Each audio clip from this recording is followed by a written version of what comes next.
Opa, isso aqui é urgente. Vamos começar com isso aqui, ó. Então assiste aí comigo. O dilema do presidente Lula em São Paulo, sobre o palanque da esquerda, passa por um receio de um impacto nacional e tem tudo a ver com Tarcísio de Freitas. O petista considera crucial o lançamento de um nome em São Paulo que consiga levar a disputa estadual ao segundo turno, como em 2022. A preocupação de Lula é que, caso o Tarcísio de Freitas, e as pesquisas apontam essa possibilidade real, se reeleger já no primeiro turno, isso faz com que o candidato presidencial da direita, seja Caiado, Ratinho Júnior ou Flávio Bolsonaro, comece o segundo turno com impulso eleitoral no maior colégio eleitoral do país. Já que, sem se preocupar com o segundo turno, Tarcísio colocaria a tropa em campo, ou seja, teria tempo e poder de mobilização para a disputa nacional, escalando prefeitos e vereadores do interior de São Paulo para apoiar o candidato contra Lula. Por isso, Lula tem repetido em conversas reservadas que ele não pode errar em São Paulo. O que Lula tem dito é, se eu errar na escolha do candidato em São Paulo, eu posso perder a disputa à reeleição. Por isso que ele tem insistido no ministro Fernando Haddad da Fazenda, que conseguiu jogar essa disputa ao segundo turno lá em 2022.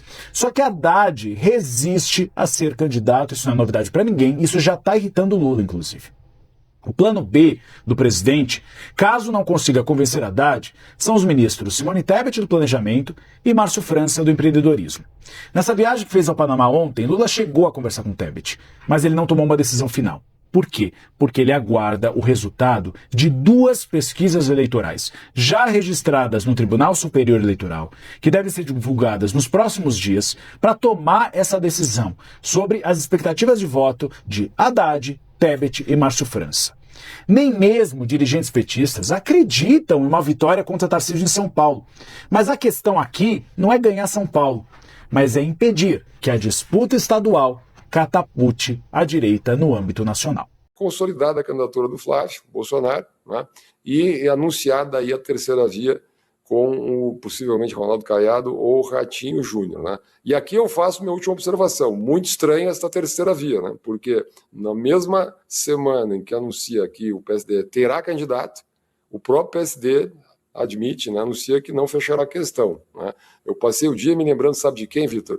De um deputado mineiro que concorreu à presidência em 1950, chamado Cristiano Machado, que também se lançou pelo PSD, foi abandonado pelo partido, que passou para o Getúlio Vargas, e ele ficou na rabeira das eleições e o Getúlio virou presidente. Não sei se essa história vai se repetir aí, mas é interessante prestar atenção. O Caiado se filiou ao PSD para concorrer a presidente. Agora eu vou explicar para vocês a estratégia de um dos maiores jogadores do sistema para as eleições presidenciais desse ano, que é o Kassab. Só espero não estar jogando água no chope de ninguém. Então pega a pipoca, segue o Rony que eu vou te contar tudo. Primeiro ponto que você precisa entender é que o segundo turno das eleições de 2026 já está definido. É Flávio Bolsonaro e Luiz Inácio Lula da Silva. Esse é o segundo turno das eleições de 2026 e não tem conversa pra ninguém. E o Kassab sabe disso. Por que ele trouxe o Caiado pra concorrer como presidente? Sabendo que ele tem outro presidenciável, que é o Ratinho Júnior, e Eduardo Leite, que também corre por fora tentando ser presidenciável. Muito simples. É pra ter todos os espectros políticos e possibilidades na mão. Vamos falar primeiro do Caiado. O Caiado conversou com Bolsonaro, assim como o próprio Zema conversou com Bolsonaro, e o que ele disse? Bolsonaro disse que é bom que tenha o máximo de candidaturas de direita no primeiro turno. E de fato, isso faz um certo sentido porque essas foram as últimas eleições. Luiz Inácio Lula da Silva contra Bolsonaro. Segundo turno também já estava definido. Quando se ia pro debate, você tinha Ciro Gomes que atirava para todo lado, a traidora da Soraya Tronic, que representava alguém que era bolsonarista e se arrependeu à morte, bom, você sabe, né? Soraya Trambique. Simone Tebet, que fazia um discurso de centrão, nem Lula nem Bolsonaro, virou o quê? Lula, ou seja, ajudava mais o Lula durante os debates. O Felipe Dávila, que fazia um papel de liberal, não ajudava tanto o Bolsonaro. E a figura icônica do padre Kelmon, que ajudou muito o Bolsonaro durante os debates. E isso acaba se tornando importante por quê? Porque acaba tendo mais tempo de fala, mais tempo de visibilidade para os candidatos. Ou seja, Lula tinha 2 do lado dele, 2 neutros, e contra ele apenas Bolsonaro e Padre Kelmo. Ter Caiado e Zema, por exemplo, num palanque, desde que eles não batam no Flávio Bolsonaro, realmente é muito interessante numa estratégia de debate num primeiro turno presidencial. Porque assim como aquela eleição a gente já sabia que era Lula e Jair Bolsonaro, nessa eleição a gente já sabe que é Flávio Bolsonaro e Lula, os outros não têm a menor chance. E a gente volta pro Kassab e essa foto aqui. Por que ele faz essa foto aqui? Porque nessas alturas o Kassab já tem certeza que Tarcísio não é candidato a presidente, embora ele ainda tenha um fiozinho de esperança quanto a isso. E Ratinho Júnior é um nome presidenciável, mas deve concorrer ao Senado. O Ratinho também pode representar o mesmo papel que dali a pouco o Caiado vai fazer no primeiro turno das eleições, ou seja, ser um candidato de direita que vai criticar o Lula e não bater no Flávio Bolsonaro. Assim esperamos. Esses dois fazem esse papel de espectros da direita. Tá, mas e o Eduardo Leite? Eduardo Leite é a grande cartada que o Kassab tem na mão para não perder o lado do Lula. Por quê? Porque Lula procura um novo vice. Se na sua primeira eleição ele teve José de Alencar, nessa segunda ele teve Geraldo Alckmin, ou seja, nomes que se diziam de centro-direita, nomes que se diziam de mercado, e nomes que agradam ainda uma parte do eleitorado de centro, esse cara, como um gênio do jogo político, ele tá olhando da seguinte forma. Até as eleições, a gente entender que Flávio vai ganhar as eleições, a gente bota um candidato do PSD e no segundo turno a gente pula pro lado do Flávio. Se ficar nisso mesmo também, mas a gente entender que o Lula vai ganhar as eleições, a gente tira os nossos candidatos de direita e o PSD passa a apoiar o próprio Lula. Se der qualquer um eventual problema ou situação no Brasil, uma desgrama, em que ele entenda que não tem como tirar as eleições do Lula, por exemplo, ele tem o vice para indicar pro Lula, que vai ser o Eduardo Leite. Pô, Rony, tá falando loucura. Eduardo Leite foi vaiado pelo PT nesses dias no Rio Grande do Sul. Irmão, nessas alturas, na eleição passada, o Geraldo Alckmin tava dizendo que Lula voltou à cena do crime. Eles estavam querendo voltar à cena do crime. E o Alckmin é o atual vice-presidente do Lula. Eduardo Leite, por exemplo, na cidade de Pelotas, que é a cidade onde ele nasceu, quando foi pro segundo turno o PL e o PT, ele apoiou o PT. Ele tem muito mais ligação com a esquerda petista do que com o PL, por exemplo. Ou seja, Eduardo Leite é a cartada que o Kassab encontrou para entregar pro Lula o que ele quer. Um candidato jovem, vai representar pacificação, uma coalizão, de alguma forma, de novo, tentar vender pro mercado, pra Faria Lima e pra essa galera, de que o Lulinha é o Lulinha paz e amor. Mesmo o Lula se elegendo na última e botando o Haddad como ministro da Economia. Ou seja, essa estratégia também tá nas mangas desse cidadão aqui. Por isso ele tem 3 presidenciáveis. Tá na hora certa escolher pro lado que ele vai e tentar, de alguma forma, compor com o grupo que vai ganhar. Tenho tanta certeza disso que dá uma olhada nessa matéria que passou despercebida por todo mundo. Caiado descarta prévias no PSD e nega modelo chileno. Ou se não vai ter prévias, quem que vai decidir quem vai ser o candidato do PSD? A escolha será feita por um colegiado no PSD, com Gilberto Kassab, Jorge Bonsan, Guilherme Afif e André Moraes. São essas 4 pessoas que vão decidir, ou seja, quem vai decidir é o Kassab. É ele que vai decidir. Aqui ele tem candidato para todos os gostos. Olha só o jogo que o cara faz. O problema é que nesse jogo tem gente que sai perdendo muito. Que são os candidatos a governador, os candidatos a deputado federal, os candidatos a senador do PSD. Ao invés de apoiar o candidato Bolsonaro, os caras de direita, supostamente, do PSD, vão ter que dali a pouco embarcar no Lula. Tudo em nome de poder de um cara que não precisa concorrer para controlar uma boa parte do jogo político. No final do dia, o Kassab não tem ideologia nenhuma, ele quer ficar do lado de que vai ganhar, do lado que vai ter cargos, do lado que vai botar indicação em estatais, do lado que vai encher a máquina pública de cargos inúteis. Ele tá jogando para todos os lados para ter certeza de que ele vai estar no poder. Você duvida que eu falei do Eduardo Leite, duvida que eu falei de cada um desses? Quando sair as próximas notícias, pode voltar aqui e dizer: pô, Rony, você avisou, você fez a leitura certinha do que esse cara tá fazendo. Tentou incluir o Banco Master no Minha Casa Minha Vida. Informações do Paulo Capelli e do repórter da coluna dele, o Felipe Salgado. Aqui imagem da ex-presidente Dilma Rousseff ao lado desse servidor, esse ministro que ela tentou aqui, de acordo com a apuração do Paulo Capelli, colocar o Banco Master no Minha Casa Minha Vida. Olha só, o ex-ministro do esporte do governo Dilma Rousseff, o Ricardo Leiser Gonçalves, atuou para tentar incluir o Banco Master no programa Minha Casa Minha Vida em um modelo, abre aspas, sem qualquer tipo de subordinação administrativa ou financeira à Caixa Econômica Federal. A iniciativa foi apresentada ao governo Lula durante reuniões e formalizada em ofício encaminhado em março de 2024 ao ministro das Cidades, o Jader Barbalho Filho. No documento de 16 páginas obtido pela coluna, o Leiser afirma que, na condição de diretor da VGB Engenharia e Empreendimentos, a empresa desenvolveu instrumentos operacionais voltados ao Minha Casa Minha Vida, em conjunto com o Banco Master, o Banco Digimais e o Banco Genial. Segundo ele, a proposta foi debatida em 23 estados, em encontros que reuniram mais de 1.200 gestores municipais. O objetivo era permitir que instituições financeiras privadas participassem da construção de moradias em cidades com até 80 mil habitantes. Bancos como o Banco Master receberiam recursos da União e ficariam responsáveis por contratar construtoras para erguer as residências. Eu comecei cético com a sua marcha e fui ficando emocionado ao longo do tempo. E eu disse aqui ontem 2 frases que eu ouvi de 2 mulheres, que depois da minha mãe são as 2 mulheres que eu mais admiro na minha vida. Uma é minha orientadora, que foi a primeira mulher a ser titular de Direito Civil na USP, hoje já aposentada, a professora Tereza Ancona Lopes, que foi a minha orientadora no Largo São Francisco. E ela disse que a sua marcha teve a grandiosidade da marcha de Martin Luther King sobre Washington. E a outra mulher que eu sou fã desde criança é também minha amiga e uma das pessoas que eu mais admiro nessa vida, que é a dramaturga Glória Pérez, autora de incontáveis novelas e uma das mulheres mais corajosas do Brasil. Todos sabem o drama que ela passou com o assassinato da filha, e mesmo assim, mesmo sabendo que o assassino da filha não poderia ser punido com condições mais severas, ela continuou lutando para que outras filhas e outras mães não sofressem o que ela sofreu. E ela disse que a sua marcha teve a grandiosidade da Marcha Pacífica de Gandhi na Índia. Eu sei que você respondeu muitas perguntas desde domingo, em especial ontem, e dentre as suas entrevistas, desde domingo e ao longo do dia de ontem, uma me chamou muita atenção, que foi no Pânico, e você falou alguma coisa muito maravilhosa ali, que é sobre idolatria.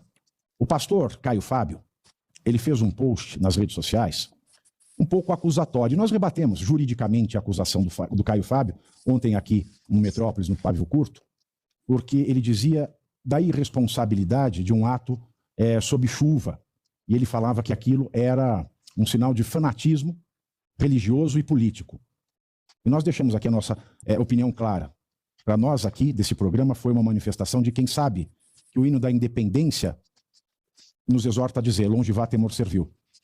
E o hino nacional: nem temes quem te adora a própria morte. Sabemos que você foi visitar as vítimas daquela fatalidade das intempéries naturais que acometeram no último dia, o final, né, a chegada em Brasília da sua necessária marcha. Você os visitou. Qual é a sua leitura, Nicolas, sobre as pessoas que ali estiveram? Porque a minha foi muito clara. Elas estiveram lá porque são verdadeiros patriotas. E qual a sua leitura das críticas que você já deve tá feito, Alexandre de Moraes, isto é, careca de saber, né, das críticas que fizeram ao último dia desse ato? Por favor, meu amigo. Opa, Vinato, primeiramente, uma, como eu posso dizer, né? Realmente uma falta de cognição da esquerda e até mesmo de uma desonestidade incrível, quando os mesmos que ficaram 4 anos acusando a direita de ser genocida, de não ser humanos, né? Ficaram um processo de desumanização do opositor, nos chamam, né, de fascistas, jogaram bola com a cabeça. Nós tivemos uma queda. Vocês checam essa queda aí em cima? Hein? Alô? Vocês checam a restauração do Nicolas? Caiu a conexão, mas a gente já vai recuperar. Nós estamos aqui com o Nicolas Ferreira. E o Cláudio, imagina só, né? Sabe ator de teatro em final de semana? Que faz a mesma peça várias vezes, né? Que tem que falar o mesmo texto. Eu admiro muito isso do Nicolas, porque cada entrevista que ele dá, né? Ele mostra que não é nada decorado. Cada vez que ele fala é algo que vem espontâneo. Mas ele voltou aqui, está conosco. O Nicolas está por aí. Aliás, você andou tomando sol essa semana? Você está mais moreno? Tomei um solzinho aí durante 7 dias, uma chuvinha deu uma ajudada, fiquei bem mais moreno. Inclusive, brincaram com isso aí, né? Colocaram a minha foto toda, né? Eu bem mais moreno aí, dizendo que é uma direção do Wagner Moura, novo filme da Netflix, né? Mas enfim, voltando ao assunto principal.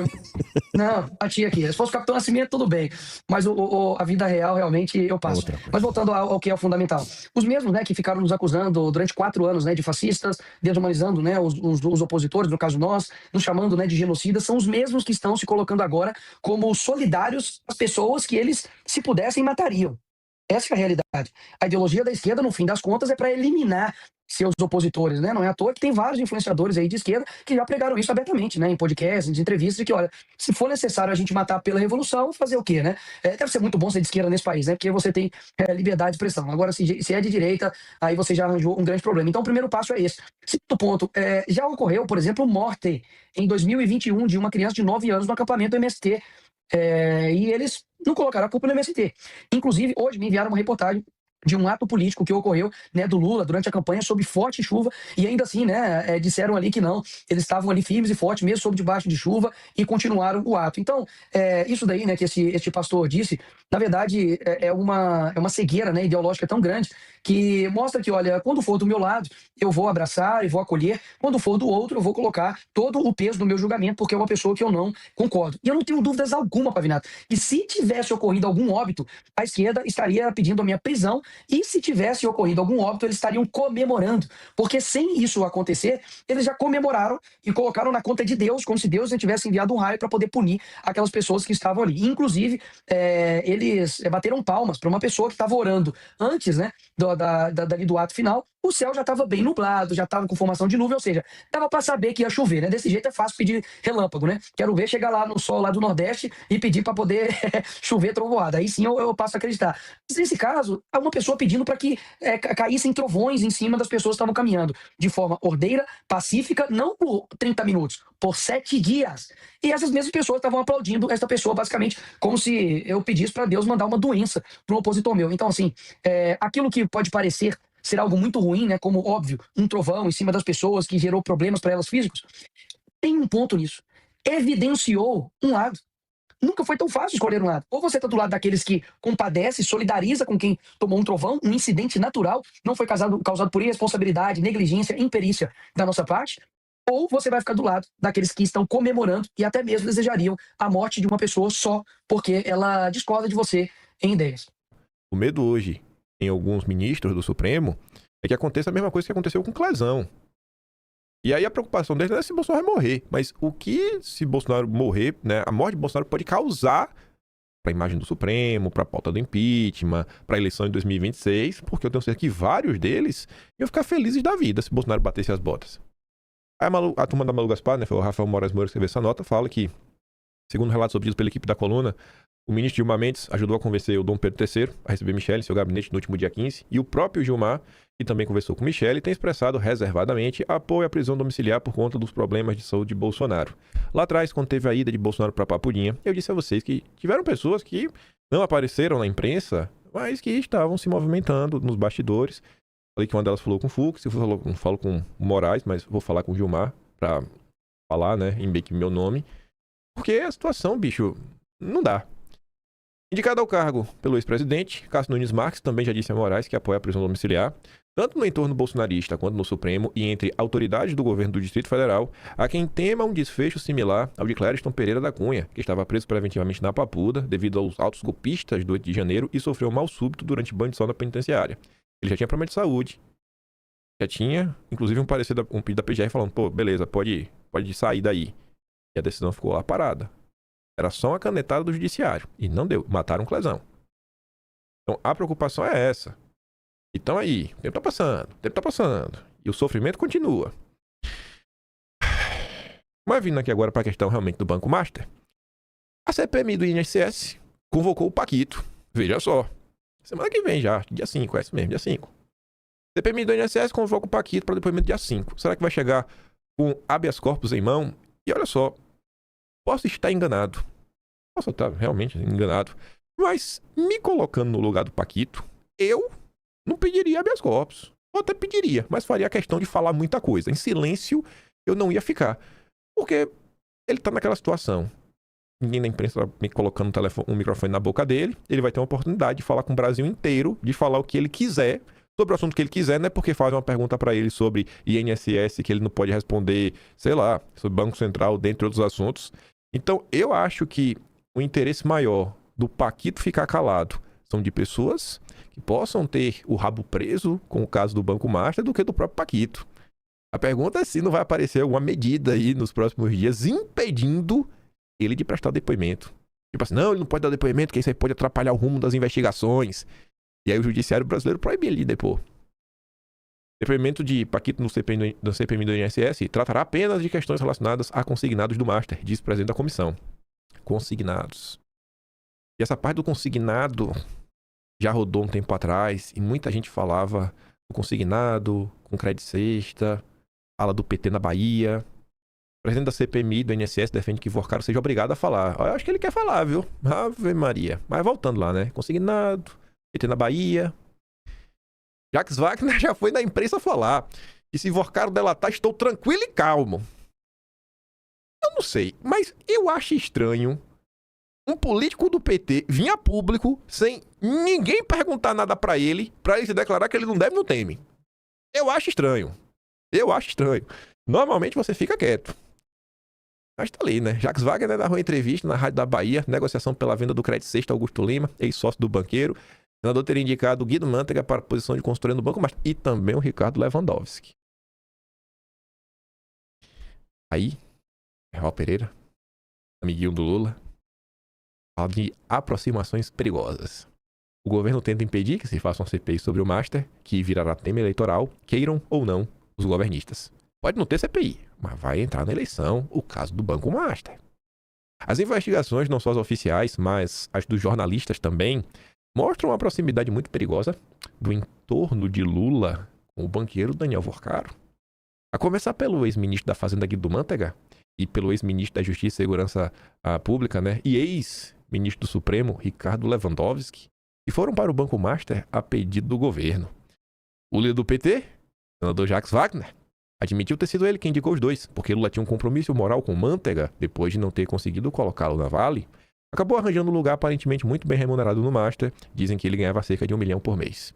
Ontem, lá no Talk Show, na live, teve um inscrito que falou uma coisa muito importante. Ele me fez uma pergunta que eu acho que ele tá certo. E aí, tive algum advogado aí querendo ajudar o Lewandowski. Ele perguntou se não dá para classificar o caso do Lewandowski como trabalho análogo à escravidão, né? Porque o Lewandowski tá ganhando 1 milhão, 250 mil, Guido Mantega 1 milhão e a dona Vivi mais de 3 milhões. Claramente o Lewandowski está sendo explorado, né? Claramente. Deve ter também uma coisa lá no Estatuto do Idoso. Claramente está sendo explorado o Ricardo Lewandowski. A gente perdeu, né, a dimensão das coisas, a gente perdeu a vergonha. A gente está discutindo, assim, salários mensais na casa de R$1 milhão por serviço que a gente sequer consegue compreender quais foram. R$1 milhão por Guido Mantega quer fazer o quê? Abrir as portas do governo Lula, do PT? Ainda que seja para isso, cara, olha os valores que estão na mesa. 250 mil reais pro Lewandowski e de mais de 3 milhões. Olha as cifras, gente.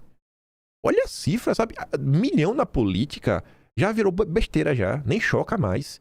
Porque o bilhão já tá comum. O bilhão já é comum. Isso é o governo Lula. Isso é o PT. Lewandowski, depois de nomeado ministro, deixou de herança para o seu escritório dirigido por um filho o contrato de consultoria que lhe rendia 250 mil por mês. A seu favor, não há nenhum indício até agora de que tenha usado o cargo para impedir qualquer investigação, e a PFL era subordinada a ele, né? A PFL é a Polícia Federal do Lula, que é diferente da Polícia Federal. Mas todas essas aproximações, com consequências ou não, são muito desgastantes, principalmente para Lula, que não deveria ter a tranquilidade de criticar os que defendem o Master, já que participou de conversas com Vorcaro no Palácio do Planalto. Conversas estas que não foram registradas em agenda oficial. Era medo? E conversas essas que ficaram provadas, porque tem um registro da portaria. Tem um registro da portaria que o Paquito foi lá 3 vezes. No mínimo. A ministra Gleisi Hoffmann alega que não há nenhum problema em Lula conversar com banqueiros, algo que parece natural para um presidente da República. Será que a Gleisi Hoffmann falaria isso se fosse Bolsonaro, o presidente da República, recebendo Daniel Vorcaro fora da agenda? Como seria o comportamento da Gleisi? O que dói é saber que muitos brasileiros que se colocam na esquerda atuam com 2 pesos e 2 medidas. Com Bolsonaro, iam pedir impeachment, iam chamar de bandido, iam fazer, iam acontecer. Mas com Lula eles arrumam alguma forma de passar pano. Mas quando o banqueiro se mete em atrapalhadas depois de ter atendido a pedidos desse mesmo presidente, do Lula, ele fica em situação delicada. O caso é muito grande, alcança várias instituições, os 3 poderes estão metidos de uma maneira ou de outra no networking que o Vorcaro montou. É inevitável que isso repercuta e que a oposição, na reabertura do legislativo, tente o impeachment de algum ministro. Não acontecerá neste ano, mas poderá complicar a campanha eleitoral, que agora ganha tônus novo com a trinca PCdista que Kassab montou para ampliar o alcance da centro-direita. Ele deve falar isso amanhã. Deixar muita gente nervosa amanhã. Falar não sei, não vou prometer, né? Hoje é sexta. Vai que sai alguma coisa na imprensa pra chocar o Brasil. Torcendo.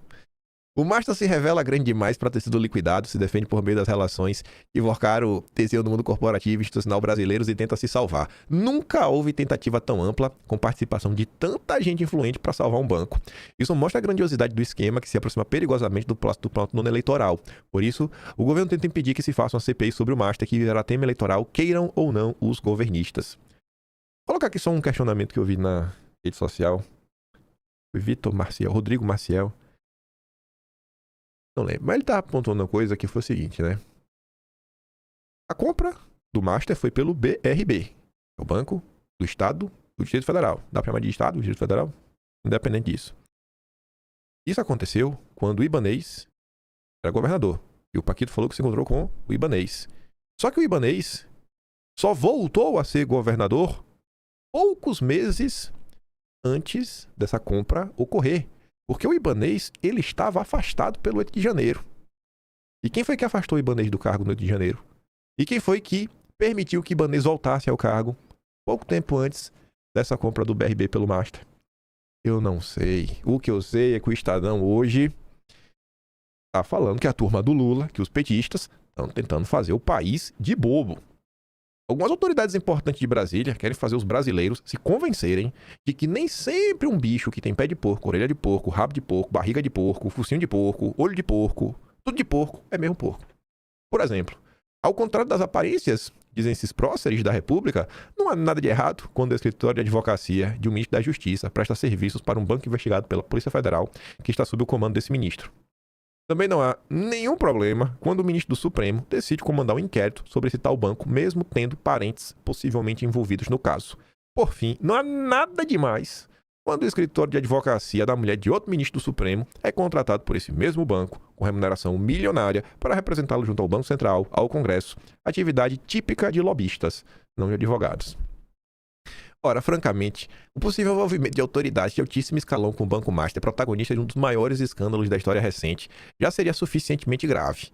Mas, mais grave ainda, é essa tentativa vergonhosa de negar o que está escancarado à vista de todos. E essas autoridades, no mínimo, se comportaram de maneira imprudente, ignorando limites éticos óbvios. Seria sinal de respeito pelos cidadãos se os indigitados ao menos reconhecessem o deslize. Mas não, preferem fazer o pé de bobo. Óbvio que eles não vão dar o braço a torcer. Imagina reconhecer que tá errado. Aí não para, né? Abriu a porteira, passa o trator.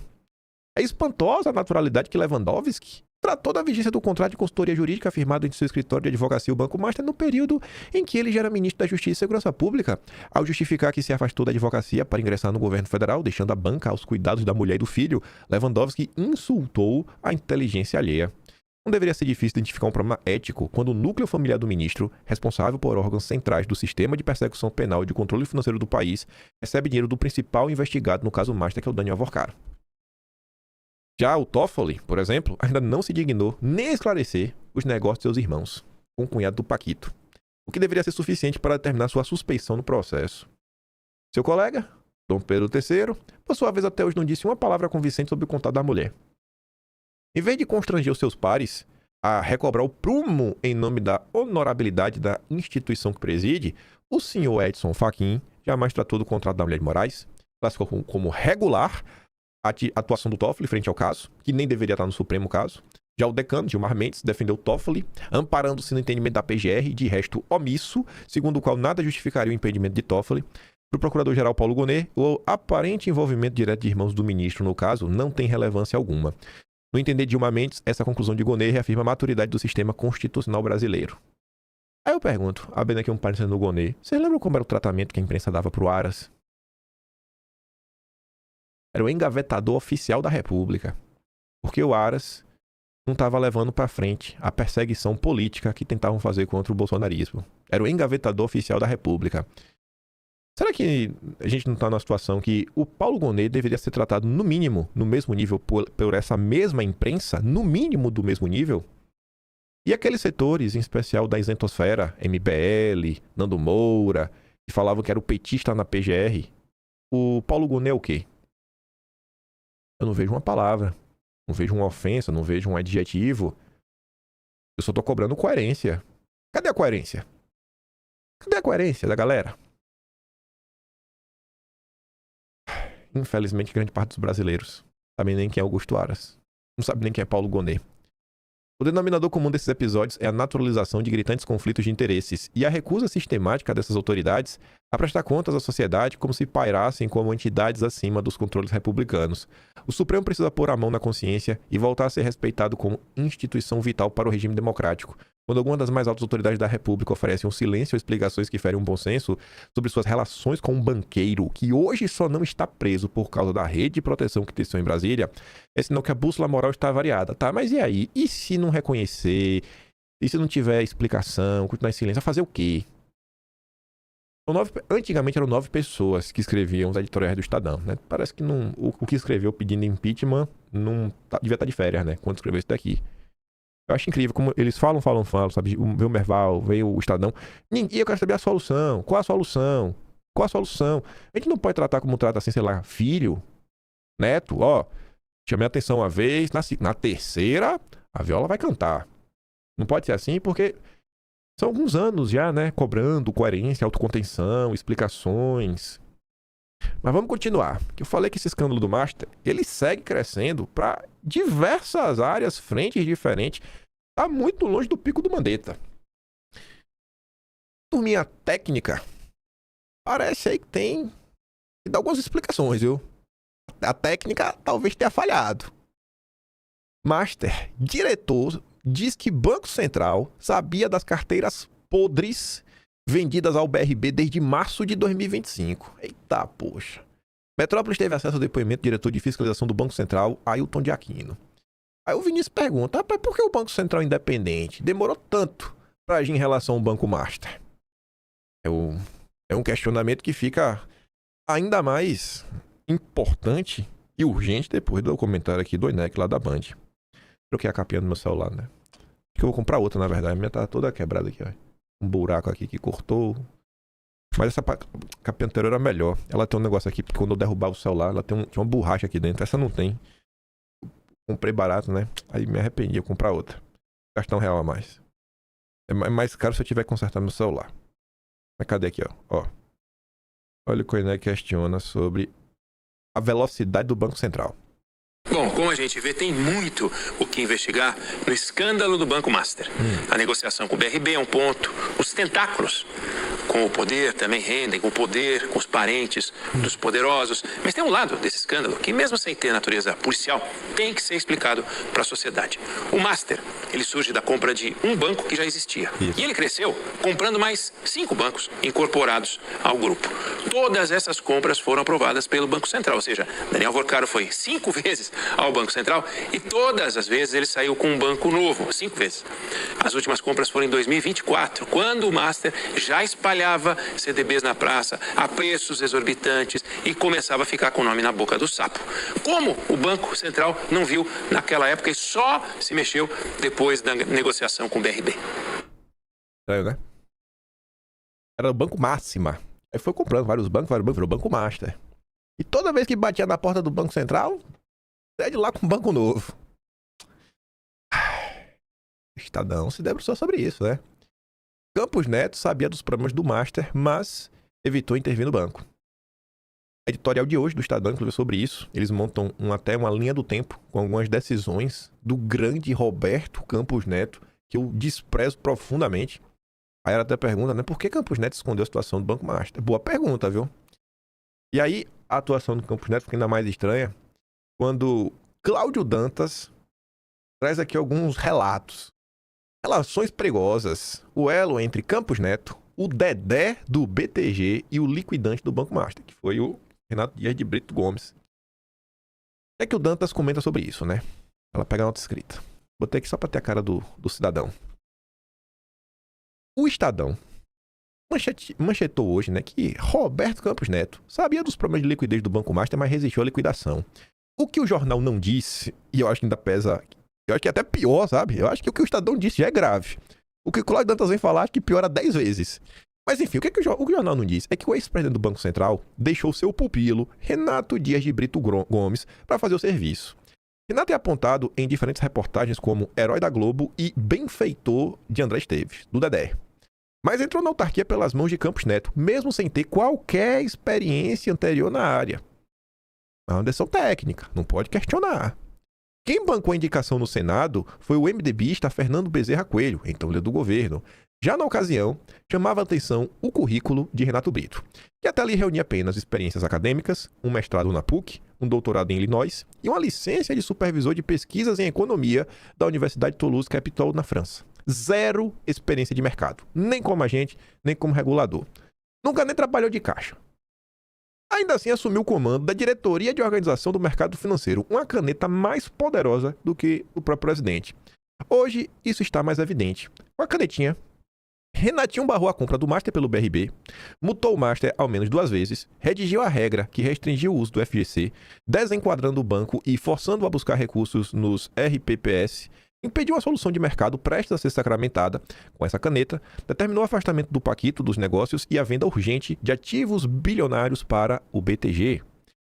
Com essa mesmíssima caneta, repassou ao banco de André Esteves as massas falidas do Nacional e do Econômico, numa operação que permitirá ao banqueiro lucrar por baixo uns 10 bilhões em FCVS e prejuízos fiscais. Eu acho que, na verdade, é por baixo 11 bi, não é nem 10, é 11.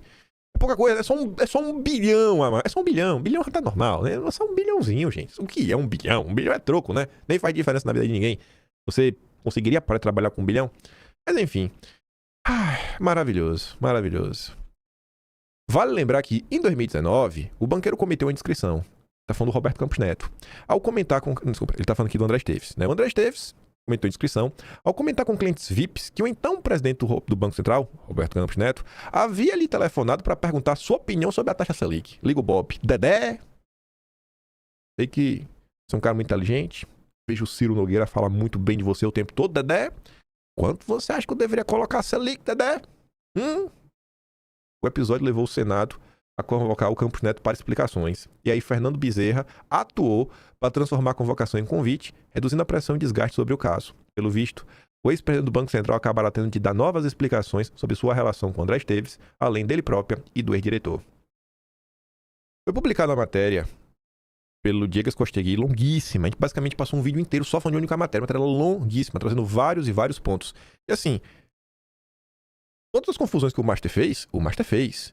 Mas isso não significa que mesmo com todas essas confusões, não tivessem coisas que pudessem ter algum tipo de interesse, seja da turma do ficto, investidores árabes, etc., que você podia, sei lá, vender, talvez passar o pepino para alguém e adiantar. Esse caso, para mim, segue sendo vilão contra vilão. Aí, veja. Vitória Estadão, isso não foi de hoje não, foi de ontem. O Banco Central foi muito paciente com o Master. Aí faz todo um andar cronológico das escorregadas do Roberto Campos Neto. Na liquidação da instituição financeira é sempre uma medida drástica, mas o Banco Central, quando estava sob o comando de Campos Neto, parece ter confiado demais no Master e no Paquito. Aí faz todo um cronograma, tu vai lá, tu dá uma lida se tu quiser, e aí encerra falando o seguinte, né?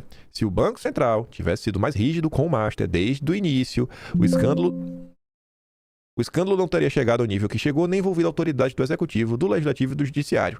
Fica a lição de que qualquer mercado precisa ser acompanhado com lupa pelos órgãos reguladores desde o nascedouro, para evitar que problemas normais se tornem crises ou escândalos.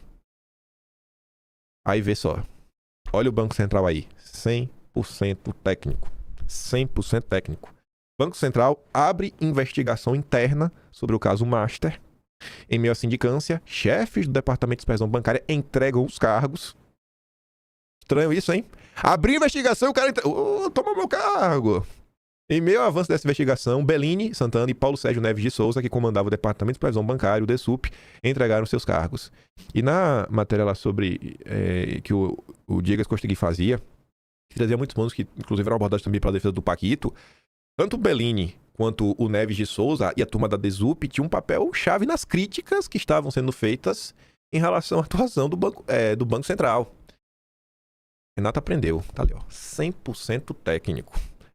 Bastou abrir investigação, 2 já entregaram os cargos. Banco Central independente. Assim, é o caso clássico. Não existe em toda essa história do Banco Master Mocinho. É vilão contra vilão, contra vilão, contra vilão, contra vilão. É salve-se quem puder. Mas piora. Diretor do Banco Central foi confrontado por conselheiros do BRB sobre pedido para comprar carteiras do Master. Ailton de Aquino, que enviou mensagens ao então presidente do Banco de Brasil pedindo que comprasse os papéis que depois se comprovaram falsos, foi cobrado pelo presidente do conselho e seu pela tangente.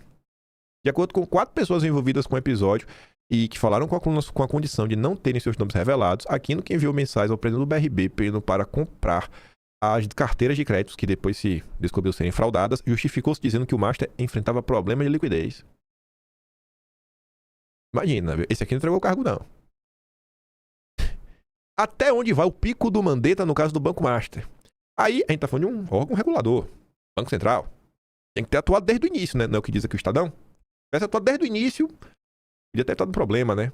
Outro órgão regulador que também parece ficar muito a desejar é a CVM. Ex-sócio do Master lucrou 1,2 bilhão com valorização de ações na mira da CVM. E qual é a empresa envolvida? Ambipar. aquela que também está envolvida num escândalo, que é da turminha aí ESG, crédito de carbono e tudo mais. Uma manobra para supervalorizações da Ambipar, empresa de soluções ambientais e energia limpa, rendeu um resultado de pelo menos 1,2 bilhão para o ex-sócio do Banco Master, Maurício Quadrado. Esse Maurício Quadrado aparece saber onde? Quando foi a Operação Carbono Oculto? Acho que foi em novembro, né? Vou dar aqui um bisu. Acho que foi em novembro. Carbono Oculto. Com certeza. Deixa eu ver aqui. Acho que é, viu? Hipocrisia, mas não foi novembro, foi outubro. Já saiu, inclusive, a versão final do Atlas, né? Capa aqui do meio do dia coisa. De novembro, né? A Mari fez. E tem um capítulo da treta da Emília, né? Nossa boneca de pano. Mas, deixa eu ver. Bolsonaro. Não tá no capítulo de Bolsonaro. Economia. Refit. Banco Master. Operação no Rio. Não, Operação no Rio foi outra coisa. Será que...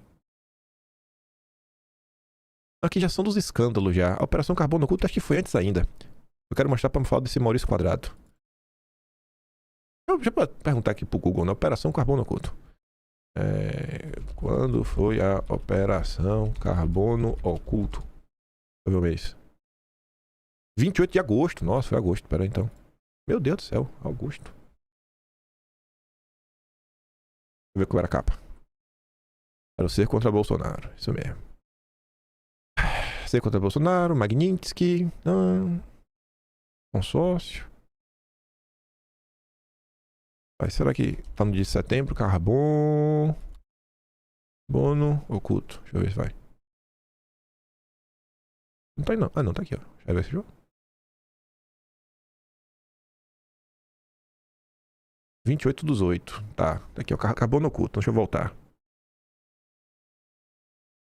Pega operação. Tá em qual capítulo aqui? Ah, tá diplomacia SG. Por isso que eu não achei. Deixa eu voltar então. Ah, tá. Narcotráfico é farinha lima. Tá aqui dentro. Não. Ah, começava isso aqui e tudo mais. Aí vinha, né? Mega operação. Pã. Mega operação. Eu tenho pra mim... Será que é essa matéria? PCC, tem ações na B3, nome é cinema. Não é essa não. Estourava da PCC, Carbono Oculto. Tá. Aí My News. Essa aqui, ó. Essa matéria, certeza. Malu Gaspar. As ligações umbilicais entre Tanuri, Banco Master e gestora suspeita de lavar dinheiro do PCC. Isso já era dito em agosto. Aí veio aí. Isso foi crescendo, né? Já chegou no resort, no Taiaiá. Aí, deixa eu ver aqui, ó, se não parece o Maurício Quadrado. A Reag, tudo mais. Pá, Banco Master, Tanuri, PPP, o fundo, Mansur. Aí fala do Mansur. Tá, CVM, Reag. Tá, Machado. Eu acho que não vai estar aqui dentro. A Refit. Aqui fala da Refit. Deixa eu abrir essa matéria aqui e pegar o link dela. Porque como esse cara, eu acho que ele não era um personagem principal, aí ficou meio assim, deixa lá. Não deu tanto destaque. Deixa eu botar aqui pra ver, ó. Deixa eu ver se não foi essa nota. Quadrado. Aí, ó. Sabia que ele tava o Maurício Quadrado, rapaz. Um dos negócios que os dois fizeram juntos foi a compra do Will Bank. Olha o Will Bank aí, ó. Olha o Will Bank aí, rapaz. No ano passado, o Reag Master adquiriram junto com Nelson Tanuri, papéis do Grupo GPA, do Pão de Açúcar, e ele no potencial de venda da operação no Brasil pelo Grupo Cassino. Tanuri foi assessorado na empreitada por Maurício Quadrado, ex-sócio do Master. Sabia. Na hora que eu bati, eu já sabia essa... Ah, meu Deus. Mas é, e tá aí a CVM, rapaz. 1,2 bilhão só de lucro, viu? Acelerou com força esse aí, viu? E saindo das autarquias, para falar de coisas que não tem a ver com a regulação, né? Mas assim como a CVM e o Banco Central que deveriam fiscalizar algumas coisas e servir, sei lá, para dar alguns parâmetros, teve uma matéria sensacional do Poder 360, mostrando que o mesmo caso do escândalo das Americanas, que foi um escândalo bilionário e que, enfim, né? Onde é que tá o Lemos, o Cupira, o Teles? Não aconteceu nada com ninguém. É todo mundo santo, era culpa dos diretores. No caso do Banco Master, teve lá o escândalo do crédito de carbono, né? E também só aumenta. É pico do Mandetta, não tem fim. O Nesp nega ter feito o cálculo bilionário de créditos de carbono usado pelos worcaros. Empresas usaram o nome da universidade para legitimar cálculo que inflou créditos de carbono em seu patrimônio. A Alliance, empresa da família Vorcaro, nega irregularidade e reafirma que se embasou em estudo da Unesp, além de auditorias. Ele vai falar das auditorias. Veja quanto tem passa régua. Paquito está implodindo toda a esquerda no Brasil. Já chegou até na Academia Brasileira aqui do Banco Master. Chegou nas universidades. E essa é a parte central. As auditorias. Essa turminha do mercado, essas grandes empresas, eles dão carteirada em todo mundo. E muitas vezes, você, empresário, quando sua empresa começa a crescer, para você acessar alguns mercados, fornecedor, você tem que ter selo ISO 9001, selo isso, selo aquilo outro, selo verde. E aí, esses selos são caros, né? Você precisa de auditorias para mostrar que sua empresa, né, é uma empresa de porte. E essas auditorias, assim como no caso das americanas, se provaram inúteis. A gente tá vendo um prejuízo aí gigantesco. Essa matéria do Márcio Ait é maravilhosa. Eu não conheci esse cara, mas se eu tivesse que chutar, me parece ser uma pessoa que faz auditoria e luta há anos, sabe, contra essa farsa das auditorias. Falou, cara, é minha oportunidade de expor isso na imprensa por A mais B. 4 auditorias deram ok para os balanços do Master e da Reag. E o Vinícius comenta, né? Pra que serve uma auditoria, véio, se ela não audita os balanços? Aí o Renato comenta. O caso das americanas já tinha mostrado que a auditoria renomada não é garantia de detecção de fraude. Mesmo assim, foi tratado como exceção, não como um sintoma. Mas vamos lá a nota, né? 4 auditorias deram ok para os balanços do Master e da Reag. E não é qualquer auditoriazinha, não. São as maiores do mundo. As maiores firmas de verificação de contas aprovaram balanços com dezenas de bilhões em ativos que simplesmente não existiam, de créditos consignados fictícios a carbono em terras públicas. Questionadas, invocaram sigilo profissional ou alegaram que seus serviços se limitavam a checar fórmulas matemáticas. O trabalho de auditor independente é verificar se os números de um balanço correspondem à realidade. Não é difícil de entender. Uma empresa diz que tem 100 milhões em caixa, o auditor confere se o dinheiro existe. A empresa diz que tem 50 milhões em estoque, o auditor vai ao depósito e conta as caixas. A empresa diz que tem 19,5 bilhões em contas de fundos, o auditor deveria, no mínimo, verificar se esses fundos existem e se as contas valem o que o balanço afirma. Isso que a auditoria devia fazer. No caso do Banco Master, isso não aconteceu. A KPMG auditou o banco até dezembro de 2024 e concluiu o seguinte sobre as demonstrações financeiras, aspas, apresentam adequadamente em todos os aspectos relevantes a posição patrimonial e financeira do Banco Master. Adequadamente em todos os aspectos relevantes. O parecer foi emitido sem ressalvas, mas listou os 19,5 bilhões em cotas de fundo como um dos principais assuntos de auditoria, a categoria de maior risco. Alertou que esses ativos não são negociados ativamente e que sua precificação está sujeita a um nível mais elevado de certeza. Isso significa o quê? É incerto. Mas como assim? O cara coloca assim um termo genérico e isso, ficou por isso mesmo.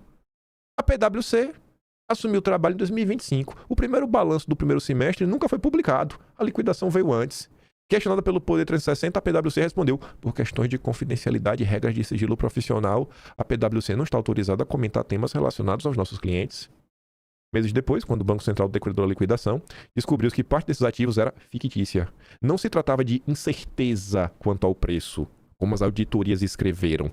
Tratava-se de ativos que não existiam, de créditos inventados, papéis fabricados. O Master inflava seu balanço com dinheiro imaginário e 2 das maiores auditorias do planeta assinaram embaixo. A função de auditor independente não é copiar os números que o cliente fornece e decorá-los com linguagem técnica. É verificar, é conferir, é testar. O objetivo declarado de qualquer auditoria, segundo as normas brasileiras e internacionais, é, aspas, obter segurança razoável de que as demonstrações financeiras estão livres de distorção relevante, independentemente se causada por fraude ou erro. Para atingir esse objetivo, as normas de auditoria não apenas permitem, como exigem, que o auditor busque evidências de fontes independentes fora da entidade auditada, confirmações externas, inspeções físicas, consultas a terceiros. O auditor não pode se limitar a aceitar o que o cliente informa. É tipo assim, o cara chega lá e fala, não, eu tenho 20 milhões de reais. Aí tu olha, o cara lá tá andando de Havaiana com o prego, que já quebrou o pauzinho, sabe? Tá com prego na parte de baixo da Havaiana. Tem tudo 19 bilhões, E a garantia? Sou eu sou igual o Barroso. É tipo isso, o cara fala, não, peraí, pô, tenho que ver tua conta, me dá o cartão, deixa eu chegar aqui no banco. Eu perguntar pro banco se é verdade. Nem isso fizeram. Quando o Master declarou 19 bilhões e meio em cotas de fundos, as auditorias tinham a obrigação de fazer perguntas elementares. Esses fundos existem? Quem são os cotistas? Qual é o lastro? Os ativos subjacentes são reais? A preço de mercado? Se não há, por quê? O modelo de avaliação interna é razoável? Quando o Master declarou 8,7 bilhões em precatórios, as auditorias tinham a obrigação de verificar a titularidade. Deixa eu ver se está no teu nome. Os precatórios estão registrados em nome do banco? A documentação é consistente? Os valores correspondem aos processos judiciais de origem? Não está inflado? Existe? E quando o Master declarou carteiras de crédito consignadas originárias da Tirreno, a consultoria fantasma que fabricou 6,7 bilhões em empréstimos fictícios, as auditorias tinham a obrigação de testar uma amostra, bastava selecionar alguns CPFs e verificar se os tomadores haviam de fato recebido dinheiro. Com algum atraso, o Banco Central fez exatamente isso. Como mostrou a reportagem, aspas, PC desconhece fábrica de créditos falsos no sistema financeiro do próprio Poder 360, publicado em 23 de dezembro de 2025. O Banco Central selecionou 30 CPFs, pegou um telefone, gente, um telefone, celular, né, da carteira do Tirreno, e ligou os supostos tomadores. Ô, fulano, tô vendo aqui do CPF e tudo mais. Não pegou esse empréstimo? Não. Ah, beleza, vou ligar pro outro. Ô, fulano, não. Ô, fulano, não sei nem o que é, pronto. Resultado, nenhum dos 30 havia recebido qualquer valor. Todos os créditos eram falsos, ou seja, 100% da amostra. O Banco Central fez isso. As auditorias não podem? E essa é a lógica do mercado. Que os grandões impõem aos pequenininhos regras draconianas de coisas que eles não conseguem cumprir, porque tudo envolve muito dinheiro, e esse dinheiro que é gasto não é para dar segurança para os fornecedores, para os stakeholders como todo, não. É para impedir que o médio e pequeno empresário disputem o mesmo mercado. Se o BC conseguiu descobrir a fraude com 30 telefonemas, por que as auditorias não descobriram? Em vez de verificar se os ativos existiam, KPMG e PwC limitaram-se a descrever que o próprio banco informava e alertar a linguagem técnica que havia incerteza. No principal balanço de dezembro de 2024, a KPMG incluiu os 19,5 bilhões em fundos como principal assunto de auditoria e escreveu que os ativos estavam, aspas, sujeitos ao nível mais elevado de incerteza. Sobre os 8,7 bilhões em precatórios, alertou que a verificação de titularidade era complexa. Mas a conclusão do parecer foi inequívoca, aspas, em nossa opinião, as demonstrações financeiras apresentam adequadamente em todos os aspectos relevantes a posição patrimonial e financeira do Banco Master. Parecer sem ressalvas, o balanço aprovado. No balanço de 2024, assinado em 1º de abril, a KPMG listou 19,5 bilhões em cotas de fundo como um dos principais assuntos da auditoria. A categoria de maior risco alertou que esses ativos não são negociados ativamente, que sua precificação está sujeita ao nível mais elevado de certeza, mas concluiu, parecer sem ressalvas. Balanço aprovado.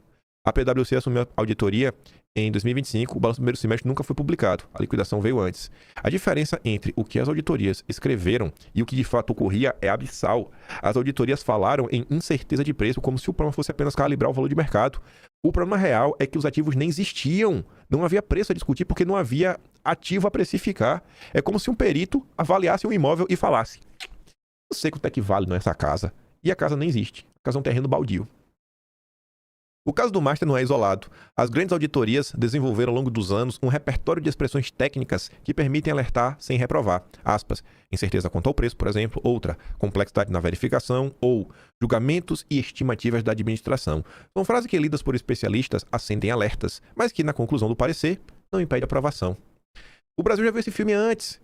Em janeiro de 2023, a varejista Americanas, a Lojas Americanas, revelou um rombo contábil de 20 bilhões em operações de risco sacado que não apareciam no balanço. A mesma PwC era auditora. Durante anos, a firma assinou pareceres sem ressalvas enquanto a empresa maquiava suas dívidas. Até quando essas auditorias vão valer? Até quando poderão utilizar essas auditorias para criar reserva de mercado, impedindo a verdadeira concorrência? Porque se você não tiver o super selo de qualidade, você não pode participar.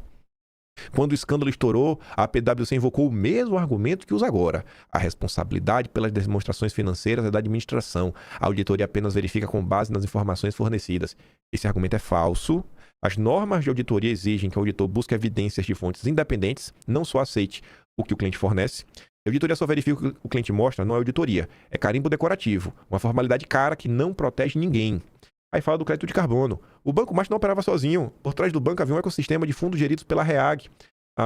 Enfim, por trás da REAG havia o mesmo padrão. Auditorias de empresas renomadas chancelando ativos que não existiam. Dessa vez o ativo fictício era o crédito de carbono. Fundos administrados pela REAG registraram em seus balanços participações em duas empresas, Golden Green e Global Carbon, avaliadas em mais de 45,5 bilhões. O lastro declarado, aspas, estoque de carbono, em uma área da Amazônia. Qual o problema? As terras não eram dos fundos, eram da União, como revelou a Folha de São Paulo. Os fundos registraram crédito de carbono de terras públicas federais, sobre as quais não tinham nenhum direito, não eram donos, não eram arrendatários, não tinham concessão. Era grilagem pura, apropriação de patrimônio público para fabricar ativos privados. E os créditos não seguiam o processo de validação oficial, que é da VEST, né? Verified Carbon Standard, ou seja, não eram créditos de carbono de verdade, eram projeções técnicas de carbono em terras alheias, sem mercado, sem certificação e sem validade. Mesmo assim, 3 das maiores auditorias do mundo produziram relatórios que validaram esses valores. A EY avaliou os ativos em 2020, PwC reavaliou em 2022 e a Crowley atualizou em 2024. Para encerrar, ainda tinha muito mais coisa nessa nota. KPMG, PwC, EY e Crowley continuam operando normalmente. Nenhuma das 4 firmas foi responsabilizada, nenhuma enfrenta processo administrativo na CVM. Onde está? Para que serve a CVM no Brasil? Por ter aprovado balanços ou lados com ativos falsos, o sistema de auditoria independente segue intacto, pronto para carimbar o próximo desastre. A pergunta final é simples. Se as auditorias não verificam se os ativos existem, se aprovam balanços com dezenas de bilhões em números fictícios, se invocam sigilo quando questionadas e se não sofrem consequências quando a fraude é descoberta, para que elas servem? Gerar reserva de mercado. Regras para impedir que o pequeno compita com o grande. Ali, né? Pai de Vorcaro controla ativos ambientais inflados em bilhões. E é um setor que tem tudo para dar errado, que está ali na matéria do UOL na época, né? Um setor considerado vulnerável a fraudes contábeis, com criação de crédito fantasma. Crédito de carbono é uma farsa em todos os sentidos e formas, né, possíveis e imagináveis. A REAG, que tem, né, envolvimento com o Banco Master, você vê. Na mira das investigações, o fundo de investimento da REAG rendeu 7.074.177,73% em um ano. Eu nunca vi uma valorização dessa. Deve ter feito o curso do Nando Moura, Mestres do Capitalismo. Não é possível, gente, uma coisa dessa, sabe? Ela destaca, enquanto tu tava funcionando, enquanto tava todo mundo ganhando dinheiro, ó, ninguém via nada. Agora que o ciclo virou, né? Os reguladores perceberam. Esse é o Brasil. Esse é o mercado. Vê se eu vou levar o mercado a sério. Vamos falar do judiciário. Porque o pico do Mandetta segue muito longe.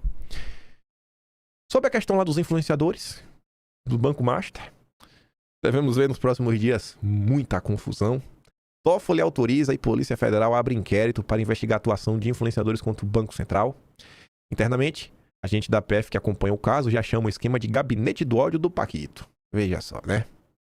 Veja só. Vamos ver, né? Vamos ver como é que vai ser essa confusão.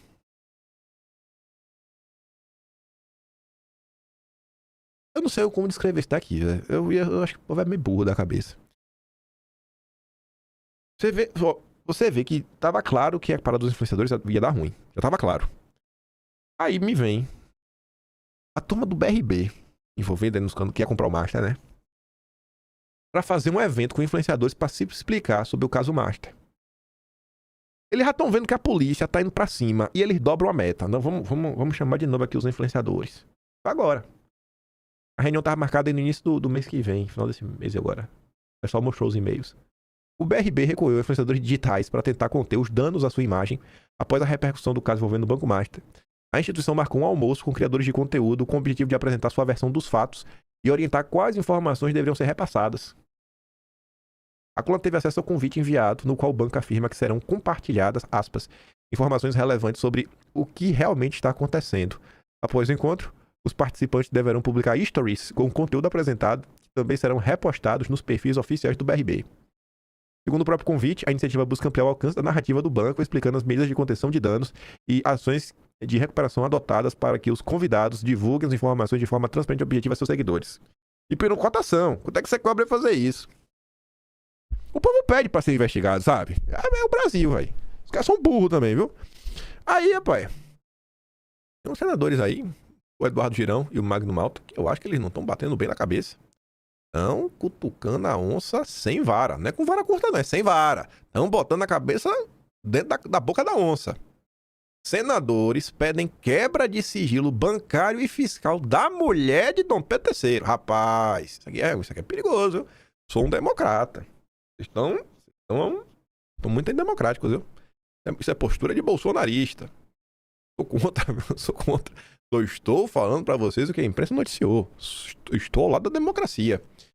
E aí a Malu Gaspar, também numa atitude muito bolsonarista, e dessa vez aqui, o Senado foi democrático. O Senado foi muito republicano. O Senado se recusou a informar registro de entrada da mulher de Dom Pedro III. Democrata. É isso que eu espero de um Senado realmente comprometido com a nossa democracia. Não tem que revelar nada não, ainda mais pra Malu Gaspar. Lei, tá na lei, rapaz. O Senado se recusou a informar ao blog os registros de entrada e saída nas suas dependências da advogada. Em resposta a um pedido formulado via Lei de Acesso à Informação, o Senado alegou que os dados sobre o acesso de pessoas às dependências, aspas, consistem em informações de caráter pessoal, haja vista se referirem à pessoa natural identificada. A Casa recorreu à Lei Geral de Proteção de Dados e é um decreto que regulamenta a lei de 2012 que prevê o acesso a registro a informações pessoais relativas à intimidade, vida privada, honra e imagem detidas pelos órgãos e entidades. Nas últimas semanas, o blog enviou pedidos similares para o Banco Central, para a Receita, para o CAD e para a Procuradoria-Geral da Fazenda. Todos foram respondidos. Todos golpistas. Todas essas instituições, você consegue ver que já foram tomadas pelo bolsonarismo. Só o Senado segurou o peso da democracia petista nas costas. Falou, aqui não, Malu Gaspar. Aqui não, aqui o bolsonarismo não se cria. Somos democratas. Viva a democracia. Aí eu fico pensando, né? Esses palhaços da imprensa aplaudiram e elegeram o Lula. Aquele papo, eu vou tirar o sigilo do cartão de Bolsonaro. Vou tirar o sigilo. Tinha o quê? Lá, tira lá, vai. Quebra lá o sigilo de Bolsonaro pra ver o que tinha. Tinha nada. Nada. Vou acabar com o sigilo de segredo. Cadê? O Lula metendo sigilo em tudo. Valeu a pena, Malu Gaspar? Você tá colhendo o que você plantou. Malu Gaspar tá colhendo o que ela plantou. Para o procurador de Justiça do Ministério Público de São Paulo e presidente do Instituto Não Aceito Corrupção, Roberto Liviano, a justificativa do Senado é totalmente absurda. Aspas, não existe nenhum tipo de restrição razoável ao fornecimento dessa informação, critica Liviano. A restrição é cabível quando você tem algum dado da intimidade, quando há alguma situação que expõe a vida íntima de alguém, o que não é o caso. Perguntar se determinada pessoa esteve num prédio público não se encaixa nas restrições da lei. Para o procurador, a postura do Senado, aspas, acaba favorecendo e impondo a lógica perversa da opacidade. A ideia da lei é oferecer informação de maneira plena para darmos plenitude ao princípio da publicidade. Na avaliação do professor da Universidade de Lugano, Fábio Angélico, autor de um livro e diversos artigos sobre transparência pública, a resposta do Senado é um completo desrespeito às diretrizes da lei. Aí, diante disso tudo, como é que está o Supremo? Brigando entre si. Pelo menos é o que diz aqui a Globo, né? Isso aqui é pra ter comentado outro dia. E veja só. Eu gosto desse. Eu quero que eles continuem brigando mesmo. Deixa eu ver se é assim não. Esse aqui não. Esse aqui, ó. Escute só. A briguinha deles.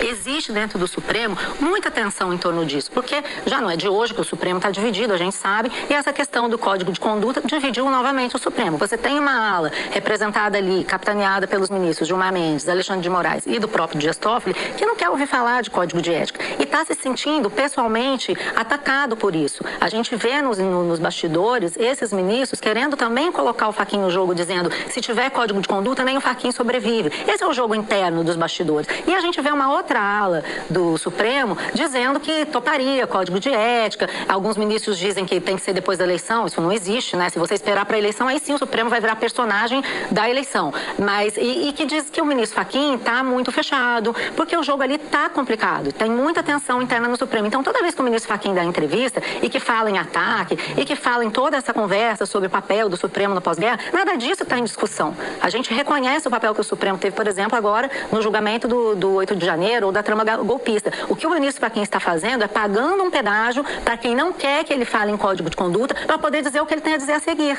Então isso prejudica até o próprio debate em torno disso. Você vê que ele já deu duas entrevistas, uma primeiro ele fez uma nota em que ele defende o ministro Dias Toffoli, diz que todo mundo que questiona o papel desses ministros, esses desvios éticos, está atacando o Supremo, fala em ofensiva midiática, lógica de pancada, tudo isso. Depois ele deu uma entrevista para o Estadão, dizendo dizendo que era importante, mas que muitos ministros achavam que devia ser depois da eleição, e agora ele diz que vai fazer o que tem que fazer, doa quem doer. O que ele tem que fazer? O que ele pretende fazer? Doa quem doer a quem? A impressão que dá é que o ministro Fachin quer prestar uma satisfação à sociedade, quer fazer a discussão avançar, mas ele está amarrado, então ele tem que pagar esse pedágio. É ataque à democracia, ataque ao Supremo, é isso e aquilo. Enquanto isso continuar na discussão, nós estamos fazendo o jogo de quem não quer o Código de Conduta, porque isso é diversionismo. Nós passamos agora 5 minutos discutindo se o Supremo é isso ou aquilo. Isso não é o debate, isso é uma tentativa de desviar o debate do que de fato importa. O ministro Fachin está amarrado nessa situação. Enquanto ele estiver amarrado nessa situação, o debate não vai avançar, nem no Supremo e nem na sociedade. Aí, a ex-ministra do STJ, Helena Calmon, diz que Fachin perdeu credibilidade para aprovar Código de Ética do Supremo e o Judiciário chegou ao fundo do poço.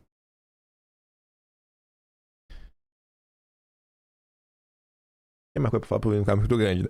Pro vídeo ficar muito grande. Governo do PT, no meio, o próprio PT, Lula, Centrão, e olha que do Centrão nem começou a se falar, nem começaram a falar ainda do Centrão. Banco Central, TCU, CVM, auditorias, bancos do mercado financeiro, própria classe jornalística, os influenciadores. Só que já tem 11 grupos diferentes envolvidos no escândalo do Banco Master. Quem não tá envolvido? O povo. O povo brasileiro, né? O povo brasileiro só paga a conta, só fica aí de besta, sendo feito de palhaço.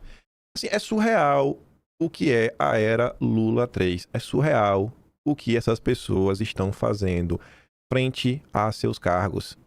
Até onde vai toda essa confusão? Obviamente tá longe de terminar, né? Mas tá falando de ontem também que existe uma certa possibilidade do Toffoli mandar pra primeira instância depois de passar a faixa de coleta de provas. Não faço a mínima ideia. Eu quero ver pra onde vai, mas o caso tá fedendo, viu? E eu acho que o caso do Banco Master ele deveria ser melhor explorado, sabe? Pelas pessoas, principalmente da classe política e nas oportunidades que elas tiverem. Porque, cara, eu acho que é um típico caso aí fácil de abordar na época da eleição. E dá pra, não sei, né? No mínimo gerar um certo desgaste aí pro Lula, pra turma do Centrão e fortalecer o bolsonarismo, né? Quem tá contra essa patifaria toda. Deixa eu começar a trabalhar isso desde já. Mas enfim, vou mandar os vídeos da Malu Gaspar e o do Eneg lá no Telegram. Se gosta do meu trabalhinho, quiser ajudar um pouco mais, passa no nome do canal. Tem um botão de valeu, tem um Patreon na descrição. E tem um Atlas brasileiro, kimpan.com.br. Você vê, né? Olha quando foi, gente, a Operação Carbono Oculto. Foi em agosto do ano passado. Nossa, eu achei que era, sei lá, no fim do ano. Olha o tempo que já passou e como esses escândalos, eles só vão aumentando. Só vão aumentando. Isso é prolonga. Isso é como se fosse duas rodovias. Vai um de um lado, uma do outro. Aí Banco Master com carbono oculto. Que o carbono oculto tinha também a parte do PCC, né? E se choca no meio do caminho. E você, meu Deus, que confusão é essa? Aí do outro lado vem quebrando lá, requebrando a Ambipar. Rapaz, isso é o Brasil, viu? Essa é a Faria Lima. Quando você abre os jornais, você vai lá na coluna de política, é isso que está sendo discutido. De economia, é isso que está sendo discutido. Não tem como resolver o Brasil sem verdadeiramente romper uma lógica de mercado. Tem que chamar para conversar quem não tem espaço na imprensa, que são os setores produtivos, quem produz. O cara que realmente tem um produto ou quem também oferta serviço, mas oferta de verdade. Não é crédito de carbono fictício, não. É o cara que produz comida de verdade. É o cara que produz, sei lá, que seja uma bacia de plástico, um prato, mas o cara produz algo de verdade. É chamar, começa, vem cá, velho. Vocês que estão produzindo, vocês que estão gerando emprego de verdade. Quais são os gargalos que estão atrapalhando a vida de vocês? É isso aqui, é burocracia, é imposto, é logística, é burocracia predatória? Tá, vamos entender pra gente resolver. Aí vai pro setor de serviços. Vocês aí que estão trabalhando, rodando pra cima e pra baixo, ok, pô, é falta de mão de obra qualificada, é dificuldade nisso, é burocracia pra contratar, demitir, pipipi, é o quê? Vamos resolver.